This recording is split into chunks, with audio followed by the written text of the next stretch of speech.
آج کل جو گناہ کبیرہ ان کو بھی چھوٹا سمجھا جاتا ہے. موسیقی سننا بڑے گناہوں میں سے ہے، لیکن آج کل کی نوجوان نسل سمجھتی ہے یہ بڑا معمولی سا چھوٹا گناہ ہے، اور مستقل کرتے ہی چلے جا رہے ہیں، اور اس کے اوپر خوف زدہ بھی نہیں اور اس کے اوپر معافی کا خیال بھی نہیں، بلکہ کیا ہو رہا ہے، والیوم بڑھایا جا رہا ہے، اور اس کے اوپر مصر ہو گئے ہیں، اور اس کے اوپر اترا رہے ہیں، اور اس کے اوپر شرمندگی بھی نہیں رہی،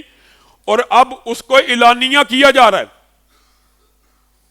اور ڈیک گاڑیوں کے اونچی اونچی، ابھی عید آئے گی چاند رات کو، آپ نے منظر دیکھنا ہے، موسیقی فل سپیڈ کے اوپر، یعنی گناہ کے اوپر اصرار بھی ہے اور اس کا اعلان بھی ہے. رسول اللہ صلی اللہ علیہ وسلم نے فرمایا اللہ رب العزت ہر گناہ گار کے ہر گناہ کو معاف کر دیں گے، مگر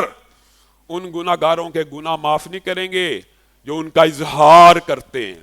جو ان کو کھلے عام کرتے ہیں، جو ان کو بیان کرتے ہیں. اللہ تو ساری رات پردے ڈالتا رہا اور وہ صبح اٹھ کے دوستوں کو کہتا آج رات میں نے میوزیکل نائٹ اٹینڈ کی تھی، آج رات پارٹی ہوئی تھی. ایسے لوگوں کے گناہ اللہ تعالیٰ معاف بھی نہیں فرماتے.